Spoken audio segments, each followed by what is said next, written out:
English को कैसे भेदेंगे, English में कैसे 50 में 50 लेकर आएंगे। बहुत बच्चों का क्या होता है कि इंग्लिश कमज़ोर होता है, हिंदी मीडियम से पढ़े होते हैं लेकिन समझ में नहीं आता कि इंग्लिश में कैसे स्कोर करें। तो 3 स्टेप में मैं आपको बताऊंगा कि 3 स्टेप में आप इंग्लिश को ख़त्म कर सकते हैं।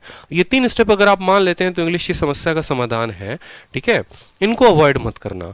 पहला स्टेप हो गया आपको कि सिलेबस को कंप्लीट करना है। कहाँ से करोगे, तो each and every page of plinth to Paramount, ये किताब ऐसी बनी है ना कि ये ब्रह्मास्त्र है इंग्लिश के लिए, ठीक है। इस किताब को पढ़ लिया तो इंग्लिश का पूरा सारा रोग खत्म, सारी किताबें खत्म। यहां पर इंग्लिश में इन्होंने ग्रामर में इतने अच्छे से एक एक बात बता रखी है, हिंदी में भी इंग्लिश में भी, कि आपको कोई समस्या नहीं आएगी। तो इंग्लिश में पहला स्टेप जो है प्लिंथ टू पैरामाउंट खत्म करना है।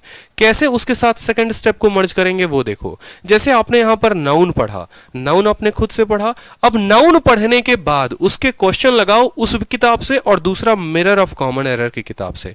मिरर ऑफ कॉमन एरर एक किताब आती है जहां पर आपको चैप्टर वाइज दे रखा है कि नाउन के 50 सवाल, प्रोनाउन के 50 सवाल, एडजेक्टिव के 50 सवाल, एडवर्ब के।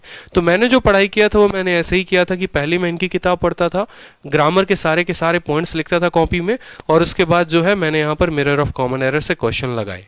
2 स्टेप में होगा क्या कि एक टाइम पर आपका इस किताब के थ्रू पूरा का पूरा कवर हो जाएगा ग्रामर, ठीक है। और इस किताब में आपको क्लोजेस्ट भी दे रखा है, पीक्यूआरएस भी दे रखा है, ईडियम्स भी दे रखे हैं, वोकैबुलरी कंप्लीट दे रखा है। तो जो एक बच्चा है जो बेसिक से तैयारी करना चाहता है वो यहाँ की पूरी वोकैब याद कर ले। रटना है रट लो, ट्रिक बनाकर याद करना है कर लो, जैसे करना है। तो ये अपने आप में एक सेल्फ सफिशिएंट बुक है जहां वोकैब भी हो जाएगा और जहां ग्रामर भी हो जाएगा, ठीक है। तो ग्रामर के लिए आपको काम ये करना है कि ग्रामर में आपको इनकी किताब पढ़नी है और यहां से लगाना है। वोकैब में आपको काम ये करना है कि इनकी किताब से डेली एक पन्ना उठाना है और उस पन्ने को खत्म करना है, ठीक है। और तीसरा स्टेप आता है आपका प्रैक्टिस का, कि प्रैक्टिस कैसे करोगे। तो देखो, प्रैक्टिस के लिए 2 चीजें इंपॉर्टेंट है। जब आपका ये सिलेबस खत्म हो जाएगा ना, तो मैंने एक वीडियो बनाई थी और आप जाकर मेरी प्लेलिस्ट में देखोगे कि ये 4 एप्लीकेशन जिससे मेरे काफी मार्क्स बढ़े, या ये एप्लीकेशन जिससे मेरे मार्क्स बढ़े, उसमें मैंने इंग्लिश का एक बहुत ही बेहतरीन ऐप बताया है। एसएससी इंग्लिश क्विज के नाम से आता है, उसका डिस्क्रिप्शन भी मैं इसके लिंक में डाल दूंगा। उस एप्लीकेशन का फायदा ये, वो उसमें जितनी चीजें दी होंगी ना, आप उनको जाकर प्रैक्टिस करना। आज तक जितने बच्चों को सजेस्ट किया, कभी किसी से नेगेटिव रिव्यू नहीं आया। वो एप्लीकेशन मेरा नहीं है, किसी का भी है, मुझे नहीं पता। उसमें क्या है कि स्पॉट द एरर, ठीक है, फिर उसके बाद फिलर, उसके बाद सेंटेंस इंप्रूवमेंट, उसके बाद पीक्यूआरएस, फिर वोकैब ऑप्शन के साथ दिए हुए हैं। तो फायदा ये होता है कि आप खा रहे हैं, पी रहे हैं, सो रहे हैं, जग रहे हैं, कहीं पर भी हैं, आप फोन निकालेंगे और तुरंत इंग्लिश का जो है वहां पर क्विज देना शुरू कर देंगे।